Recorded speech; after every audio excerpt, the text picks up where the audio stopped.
Hello, I'm Charlotte and this is Desperately Seeking Charlotte.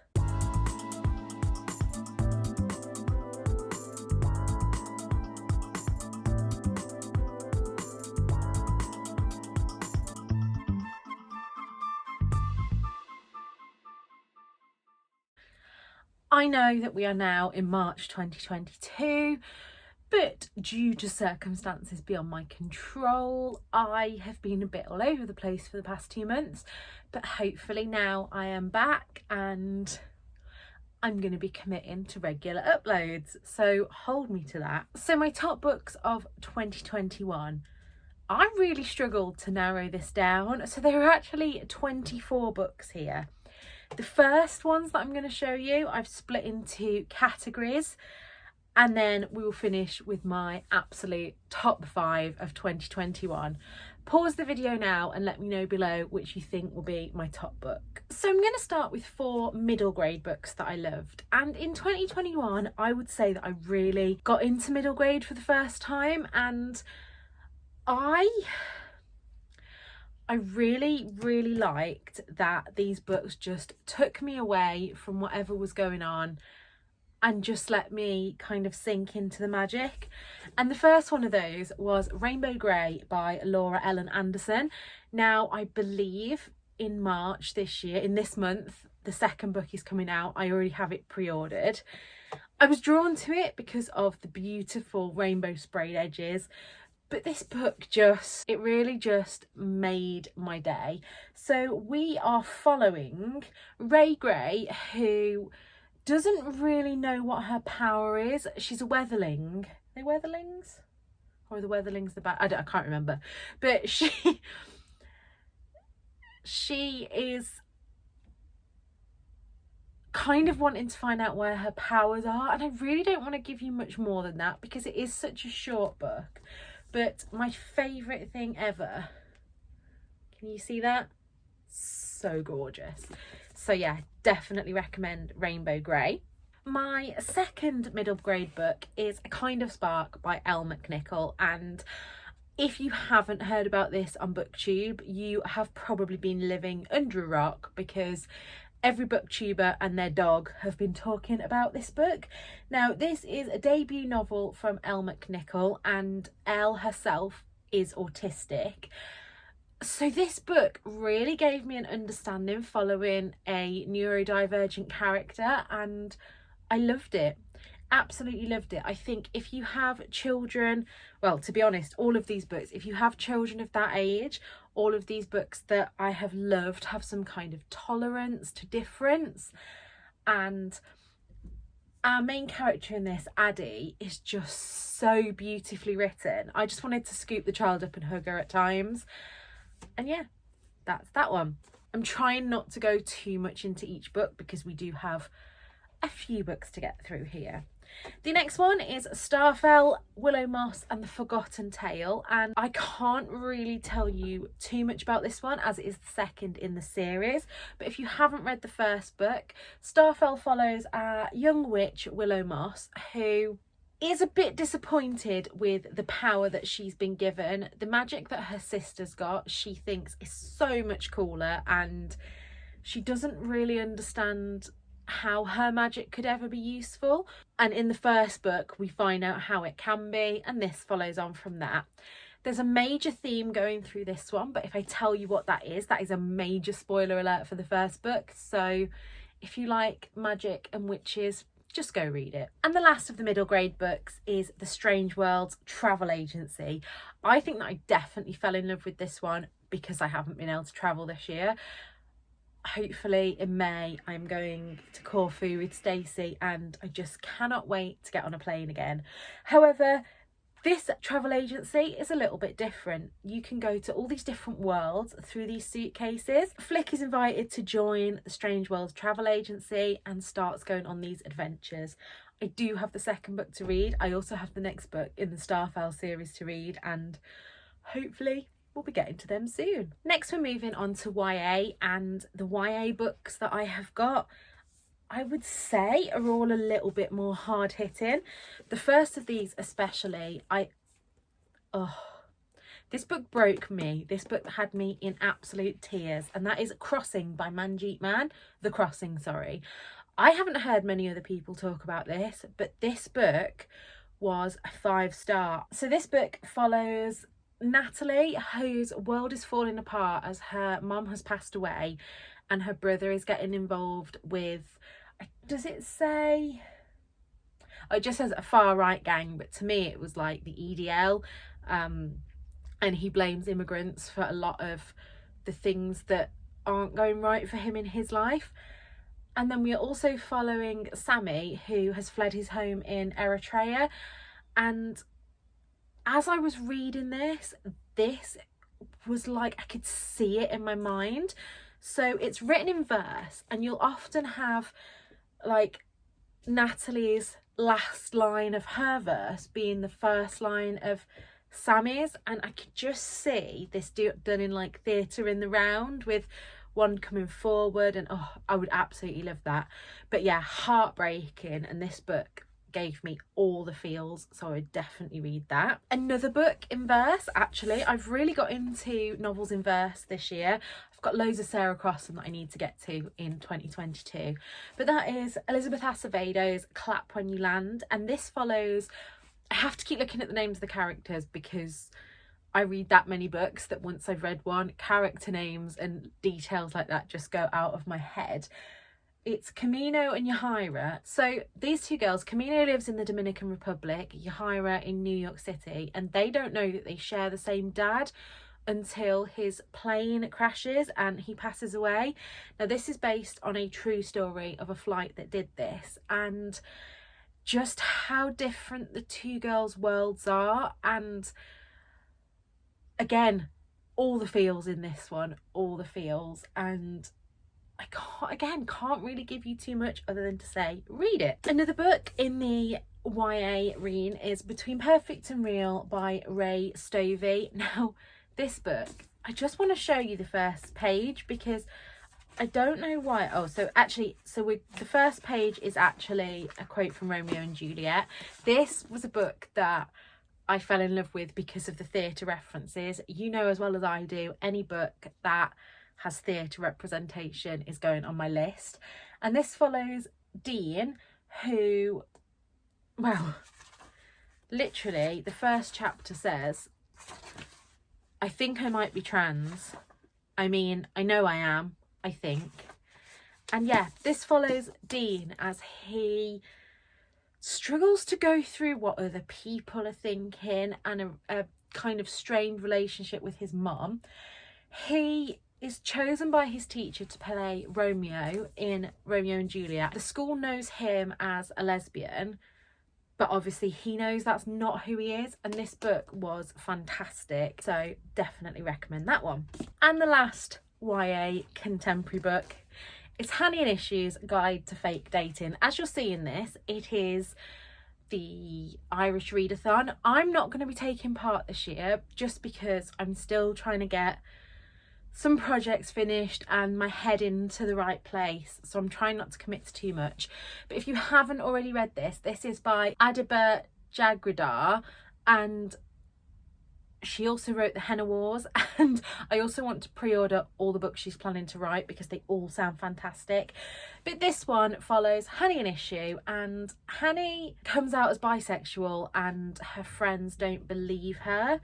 Issue is already out as a lesbian, I believe, and so they begin fake dating and it goes from there. This book is beautiful. This book shows a lot about Bangladeshi culture as well, and so the representation in this is just fantastic. I fell in love with this book and had to put it on this list. I'm gonna say now that as I'm talking about these books, I'm like, no, that's number one, that's number one. At any point in this year, any of these books I mentioned could have been my number one. So I did want to narrow it down to a top 10, but when I read as many books as I do, I just couldn't leave some of these out. So generally all these books are 4.5 or 5 star reads. So moving on to some thrillers now. One that I had to include here is The Appeal by Janice Hallett. Now, Victoria kindly gifted me this when we were in Oxford. If you haven't seen those vlogs, I'll link them above. I rewatch them myself a lot because they're just so much fun, and I miss Victoria with all my heart. And the sooner she moves in next door to me, the better. However, this book was so clever.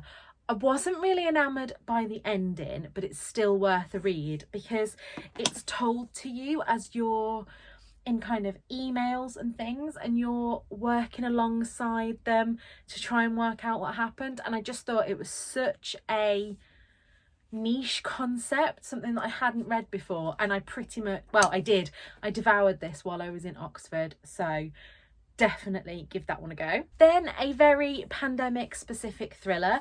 I read 56 Days by Catherine Ryan Howard. I got this copy from Readers First.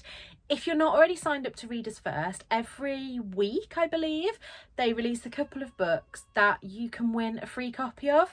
You don't have to be a booktuber, you don't have to have any online presence, it is for anyone. Every time you give a first impression, you get some points.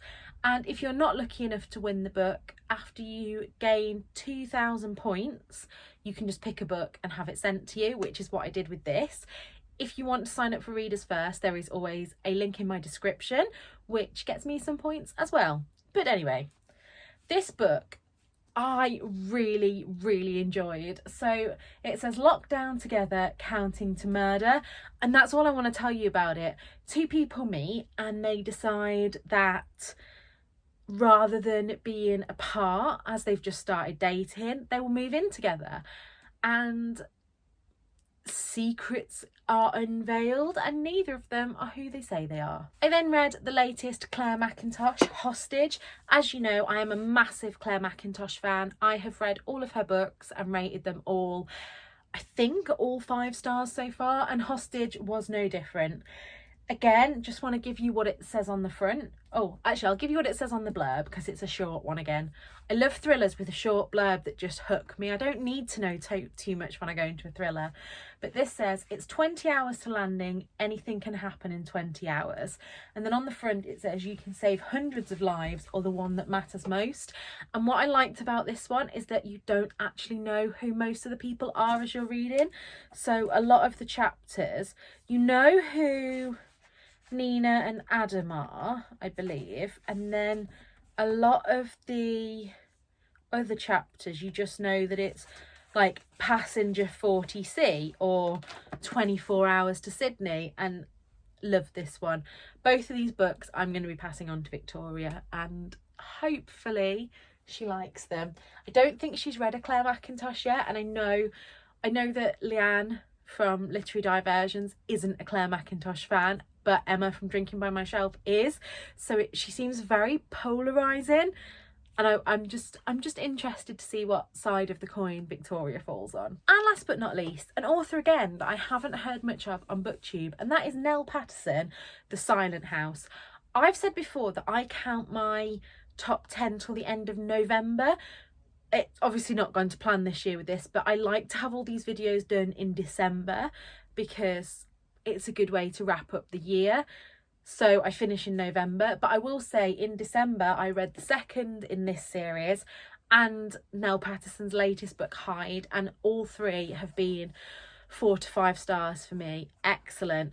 Now this follows Paige Northwood. Yeah, so Paige Northwood, who is a translator with British Sign Language, so she is herself part of the deaf community, and so is our author, and she's called in to translate during this police trial. And I just thought, I've never read a book with representation from the deaf community before, and I've never read a thriller that actually uses disability in a positive way. Usually when it comes to thrillers, disability is either the villain or something like that. So this was fantastic. So we know, it says on the back, if someone was in your house, you'd know, wouldn't you? But the Hunter family are deaf and don't hear a thing when a terrible crime takes place in the middle of the night. And yeah, highly recommend that one. Right, on to contemporary / romance now, and I've noticed with 3 out of the 4 of these that although they are, I would say they've been marketed as romance, there's something else to them as well as the romance, and you'll see what I mean in a minute. So our first one is obviously Actually Age Eve Brown by Talia Hibbert. Again, the whole Brown Sister trilogy I would recommend, but this could have been my favourite.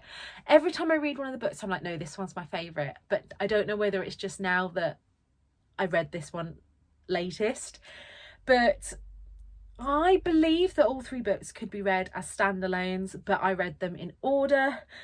And what do I say about it? It's the sunshine, grumpy, enemies to lovers, just everything that I want from a book. The smut is 5-star in this. There's one scene especially, and if you've read this book, you will know what I mean, when something is found in the sofa.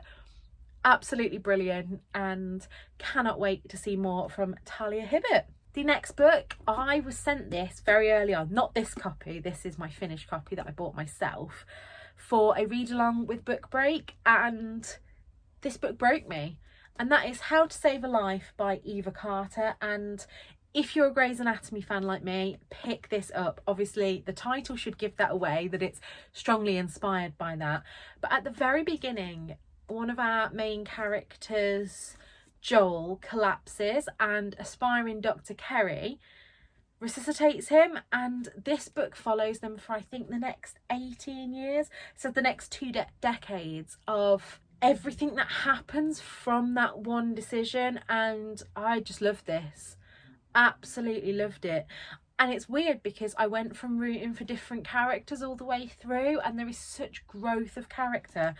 It's not a particularly massive book. It's 468 pages, so it's not a small book by any means, but for what's packed into those pages, I thought this book was absolutely brilliant, and I can't wait for Eva Carter's next book. Then 2 books here that are both around reality theme and also have really mixed reviews in the kind of romance contemporary sphere, but I really bloody love them. And the first is The Shelf by Helly Acton. Now this one did, how do I put it? So at times in this, I thought it was verging on kind of fat phobic, diet culture-y, but there was a reason to it. So that was the only bit that kind of stuck in my shoe, and I'm very sorry, this is such a shiny cover that you'll see my ring light. But basically this is a Big Brother type house where 6 women kind of think that their boyfriends are going to propose to them, but then they leave them there on the shelf.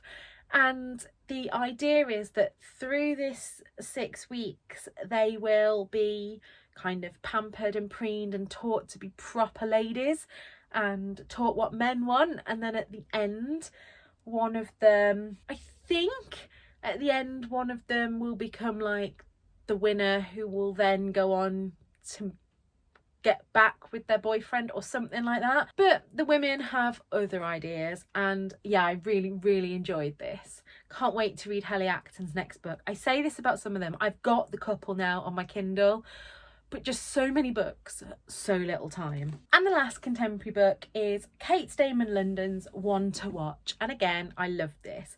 It starts off with our main character B talking about being in Paris, and as a fashion blogger, a plus size fashion blogger, she wants to buy herself a souvenir but nothing fits. And I have gone through this on holidays in Spain, when even their like extra large dresses, like the flamenco dresses, fit about a size 10, and she manages to find this velvet cape that does fit her, and this becomes her kind of beacon of hope. She absolutely loves a kind of bachelor type show called Main Squeeze, but she believes that they'd never have someone like her on there because it's not diverse.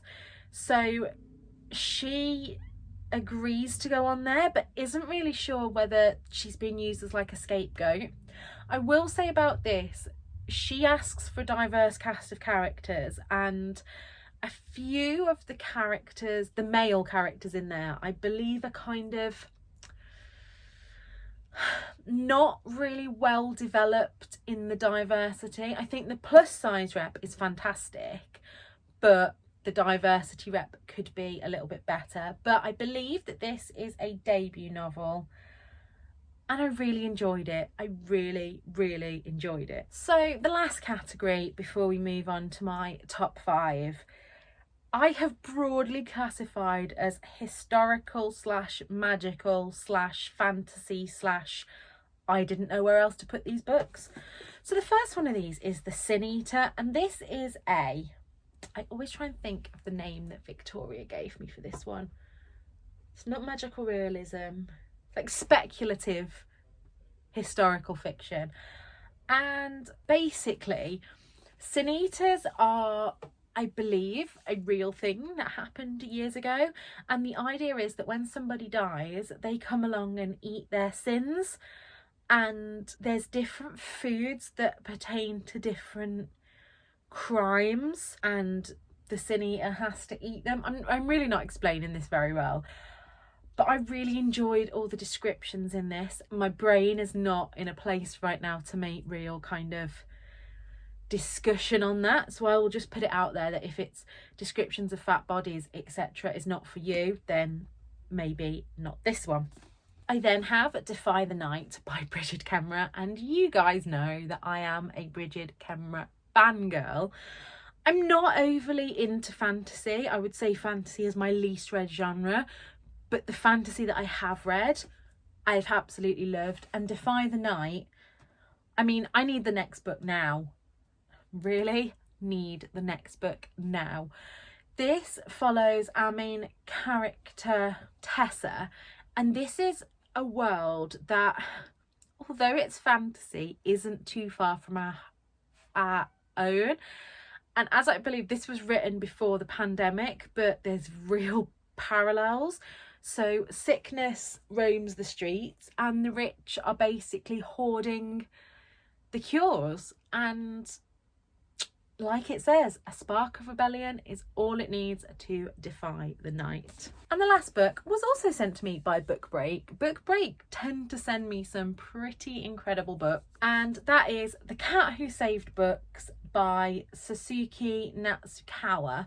Now, this again is a kind of magical realism book. It follows our main character, whose name I have no idea, and it's not on the blurb. But he works in a really cool secondhand bookshop, which he believes is going to have to shut down due to the fact that his grandpa has passed away, and his auntie, who has become his legal guardian, is going to sell it.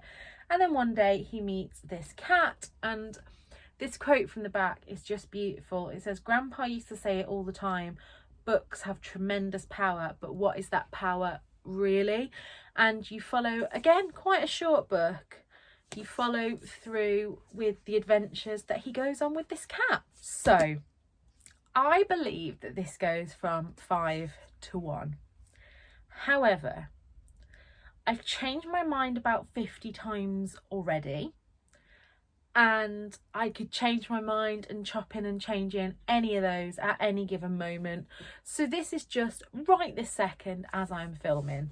So book number 5 is Every Heart a Doorway by Shauna Maguire. And this book, actually, 4 out of 5 of these books have either been recommended to me by Victoria, or one has been a buddy read with Victoria. So I need to start listening to Victoria more.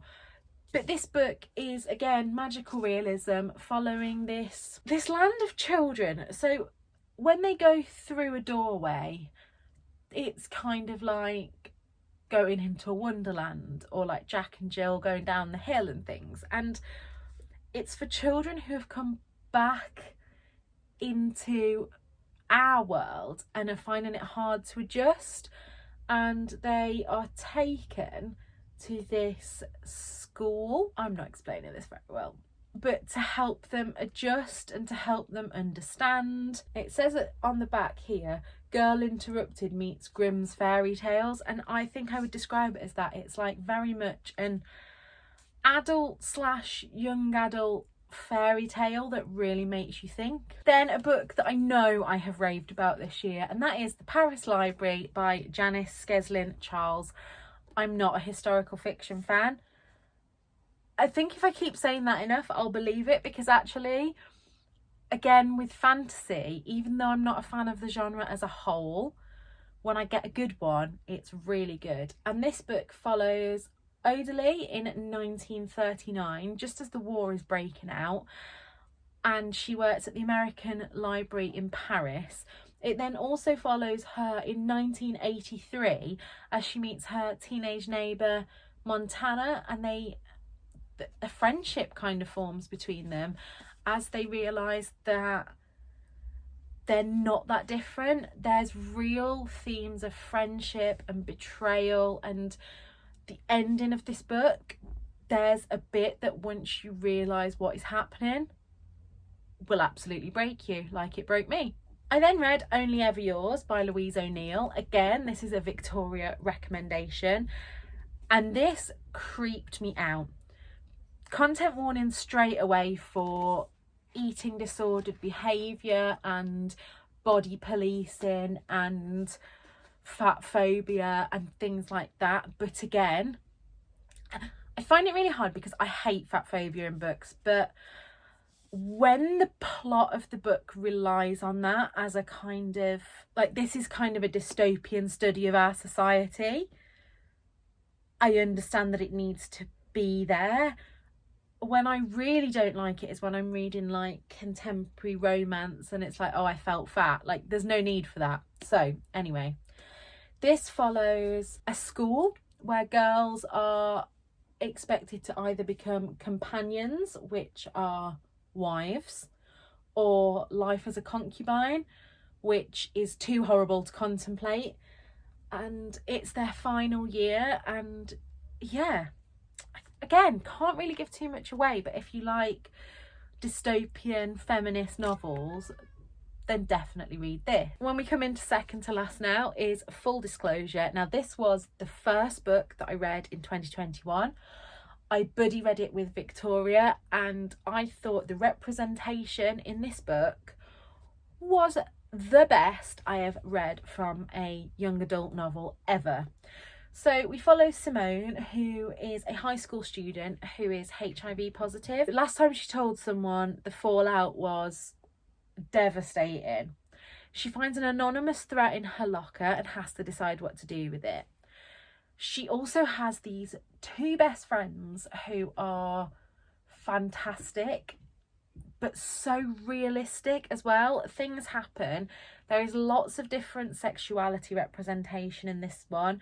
There is cultural representation. There is just everything. And yeah, this book, I said at the beginning of the year that it was going to be my favourite, and I think it's probably joint with this one, but it was fantastic. And last but by no means least, my favourite book of 2021 was The Seven Husbands of Evelyn Hugo. This book follows, so Evelyn Hugo is I kind of saw her as like a Marilyn Monroe character.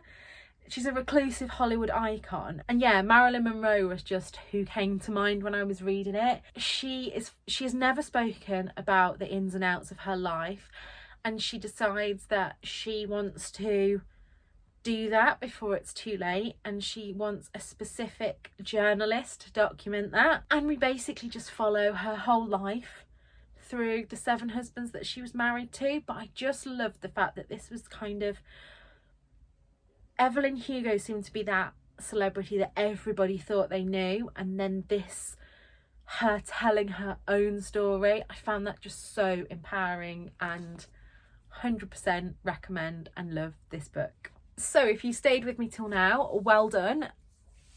You have done really well.